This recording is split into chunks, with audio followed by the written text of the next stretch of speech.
Bonsoir à toutes et à tous. Bienvenue dans le programme du soir sur New World Info. Dans le décryptage de l'actualité ce jour, on va évoquer le sommet Chine-Afrique avec cette déclaration de Xi Jinping, le président chinois. L'investissement de Pékin n'a pas de conditions politiques. Comment comprendre cette déclaration? Ce sera la question que nous poserons à notre éditorialiste Mamadou Diouf. Bonsoir Mamadou Diouf. Bonsoir Samuel. Je le disais, le président chinois Xi Jinping a réaffirmé que la coopération de la Chine avec l'Afrique vise les principaux obstacles au développement, que son pays n'interfère pas dans les affaires intérieures de l'Afrique et n'impose pas sa propre volonté au continent noir. Le président Jinping a rassuré que les investissements de la Chine sur le continent ne sont pas liés à des considérations politiques. Mamadou Diouf, ces déclarations devraient ravir les dirigeants africains qui, sans doute, ont envie d'avoir des investisseurs qui ne regardent pas trop ce qui se passe au plan intérieur. Oui, il est vrai que de façon générale, pas seulement par rapport à l'Afrique, on ne voit pas la Chine se prononcer sur les affaires intérieures d'un pays.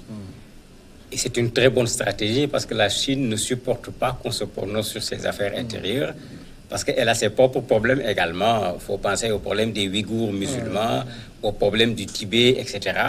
La Chine n'aime pas du tout qu'on se prononce sur ces questions intérieures. Et c'est une stratégie de la part de la Chine de ne pas se prononcer également sur les questions intérieures par rapport aux autres. Pour nous autres Africains, ça peut être une chance si nous saisissons la chose par le bon bout. Parce qu'avec d'autres, souvent, quand on propose même un prêt, il y a des conditions, il faut faire telle chose, il ne faut pas faire telle chose. Si la Chine nous donne la liberté, ça doit permettre à nos dirigeants, puisque c'est eux qui sont chargés de l'orientation de nos pays sur le plan économique, de prendre l'orientation qu'ils ont choisie sans pour autant voir quelqu'un venir leur dire de faire telle ou de telle autre chose, comme c'est souvent le cas avec le FMI ou bien la Banque mondiale. Il faut que l'opportunité soit saisie et que ce que la Chine va investir soit investi dans des secteurs qui puissent permettre aux populations d'être les premiers bénéficiaires de l'investissement des populations chinoises. Alors, cette déclaration de Xi Jinping tranche diamétralement avec le discours de la boule. Oui, mais c'est pourquoi Xi Jinping n'a pas tenu cette déclaration de façon fortuite. C'est de façon très diplomatique qu'il l'a dit, mais c'est une façon de dire à d'autres qui disent que la Chine est en train d'investir en Afrique sans regarder. Parce que c'est ça aussi, ce qui se passe, que vous ne le faites pas. Mais nous le faisons, c'est la méthode que nous avons choisie. Dans le discours du président Kagame, qui est président en exercice de l'Union africaine, il a été très clair sous forme de réponse par rapport aux Occidentaux, en disant que ceux-là qui disent à la Chine qu'il investit sans condition, eux, ils investissent trop peu en Afrique. Ce que la Chine accepte de mettre sur la table, eux ne le mettent pas sur la table. Eux, ils mettent peu et ils mettent des conditions. La Chine en met plus et ne met pas de conditions. Mais c'est une inquiétude également pour ces pays occidentaux de façon générale. La Chine est en train de leur damer le pion sur le continent africain. Et ils savent très bien que c'est la deuxième puissance économique du monde. Donc si la Chine occupe, entre guillemets, l'Afrique, elle pourrait se retrouver première puissance du monde. Alors, que la Chine investisse, est-ce qu'il faut croire que ce qu'il y a au plan politique, le respect des droits de l'homme, Pékin s'en balance? Non, ils ne s'en balancent pas. La seule différence, c'est que leur politique est une politique discrète sur ce plan. On ne va pas les voir comme on le voit ailleurs, comme le discours de la boule, par exemple, sortir à la limite, dire aux gens désormais, voici les règles. Si vous voulez profiter de l'aide de la France, voilà des conditions qu'il faut remplir au point que même les citoyens savent que le président de la République est sous condition.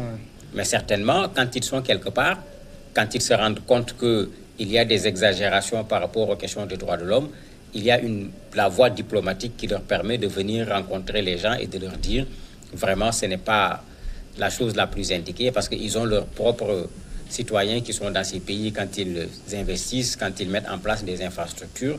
Donc, ils ont intérêt à ce que leurs citoyens également soient protégés au niveau des pays où ils sont. Donc, les risques dans ces pays concernent indirectement leurs citoyens. Il ne manque certainement pas, par des voies autres, de saisir les gens et pour leur dire voilà ce qui serait préférable. Est-ce qu'au-delà de la simple déclaration, la Chine n'est pas en train d'avouer en fait que ce qui nous préoccupe, ce n'est pas vos problèmes politiques, nous voulons faire de l'argent? Mais en fait, c'est des déclarations politiques. Moi, quand je l'ai entendu, j'ai pensé à la déclaration du président français Macron au Burkina. Quand on nous dit que la France n'a pas de politique africaine. Bon, quand la Chine nous dit qu'il n'y a aucun intérêt, il n'y a pas d'arrière-pensée, bon, c'est très beau, le principe est extraordinaire, mais je ne pense pas qu'il y a un analyste sérieux qui y croit. La Chine a une stratégie.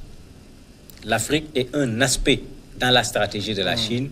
Si les Africains ne savent pas qu'est-ce que les Chinois viennent chercher ici, les Chinois savent très bien pourquoi ils sont venus en Afrique. Et ce n'est pas eux qui vont nous le dire de façon aussi claire. Ils ont leur stratégie. Ils savent qu'ils sont la deuxième puissance économique du monde. Ils savent qu'ils doivent au moins se maintenir dans cette position ou aller vers la première position. Mais comme tous les autres, parce qu'ils ne sont pas les seuls en Afrique, les Turcs sont là, les Indiens sont là, les États-Unis, tout le monde est en train de venir, tout le monde organise son sommet Afrique, je ne sais quel pays, même la Russie a commencé également à planter au niveau de l'Afrique. Eux également, ils ne vont pas laisser les gens prendre cet espace à fort potentiel par rapport au futur de ce monde et rester dans leur coin. Et c'est pourquoi ils ont leur stratégie, mais ils ne vont pas prendre leur stratégie, mettre sur le marché et dire aux gens, nous venons en Afrique, nous faisons ceci, c'est pour cela. Ils ne le diront jamais, mais ils le diront de façon politique. Nous sommes là, c'est pour aider les Africains à se développer, comme on nous le dit également depuis fort longtemps avec d'autres qui sont des partenaires, et nous n'avons pas le développement jusqu'à présent. Est-ce que la relation Chine-Afrique est une relation véritablement gagnant-gagnant? Difficile de dire si c'est une relation véritablement gagnant-gagnant parce qu'on ne nous montre pas clairement les contrats. Parce que pour qu'on sache si c'est une relation gagnant-gagnant, quand la Chine gagne un marché, il faut qu'on dépose sur le plateau le tout. Qu'on sache qu'est-ce que la Chine gagne, qu'est-ce que le pays gagne. Parce que quand on regarde, ils construisent des stades, des parlements, etc. Bon, on peut dire qu'on gagne quelque chose parce que du point de vue infrastructure aujourd'hui en Afrique, il y a très peu de pays où la Chine n'a pas mis quelque chose au niveau du territoire en termes d'infrastructure. On peut dire qu'on a gagné quelque chose, que ce soit des routes, que ce soit un certain autre nombre d'institutions. Mais quand ces institutions sont mises en place, qui travaillent là-bas? Généralement, ce sont des ouvriers chinois. En ce moment, on retourne à une autre forme de coopération qu'on connaissait, où on disait aux gens, voilà de l'argent pour faire telle chose, mais voilà également chez nous une entreprise spécialisée en la matière que vous devez prendre pour faire la chose. Donc, on vous donne l'argent et puis vous remettez l'argent à notre entreprise. Ben, si ça va être ça la coopération, il est clair que le gagnant-gagnant sera un slogan, mais dans la réalité, ça ne sera pas cela. La Chine est un pays à politique communiste, mais dans sa relation avec le reste du monde, on a l'impression qu'elle est plus capitaliste. Bon, le communisme en Chine, c'est resté sur les papiers. Ça, il faut le dire clairement. Dès que la Chine a commencé à installer ce qu'on appelle les S, les zones économiques spéciales, la Chine avait divorcé clairement du communisme. Parce que dans ces zones, c'est du capitalisme pur et dur qui est appliqué.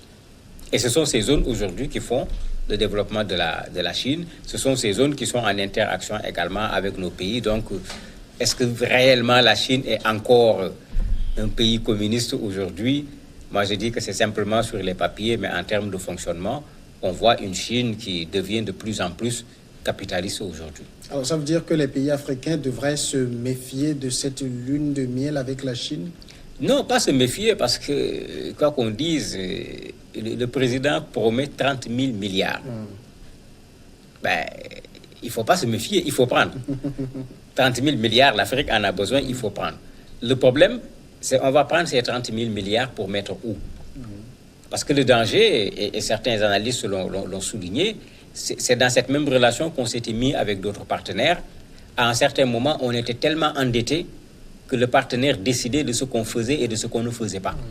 Même quand tu veux embaucher, le partenaire te dit tu n'embauches pas, parce que si tu mets des gens encore dans la fonction publique, ça va augmenter la masse salariale. Si tu augmentes la masse salariale, tu ne pourras pas payer la portion de la dette.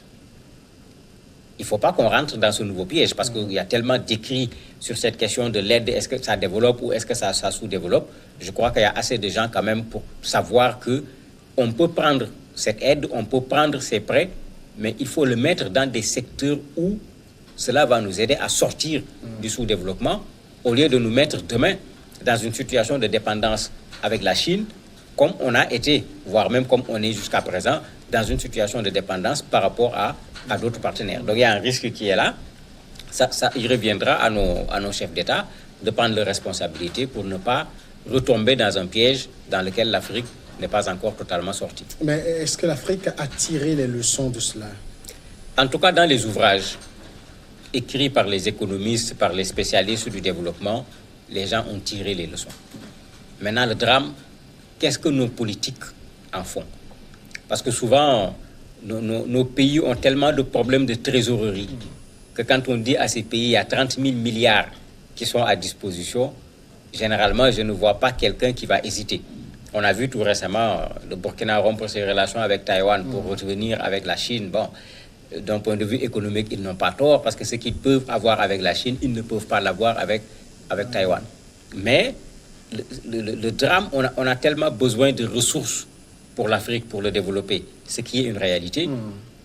Mais on a même besoin de ressources parfois pour fonctionner, ce qui est un problème. Et c'est ces ressources pour fonctionner là qui font que très souvent, quand nos États partent, ils ne viennent pas avec une condition parce qu'il y a un besoin d'argent, sinon il y a un risque pour que les salaires ne soient pas payés. Si les salaires ne sont pas payés, la cohésion sociale part tout de suite. Et souvent, dans ces conditions, on dit oui, quelle que soit la condition qui est posée, qu'elle soit posée à haute voix ou qu'elle soit posée à voix basse. Et l'Afrique reste ce bébé berceau qu'il faut toujours nourrir.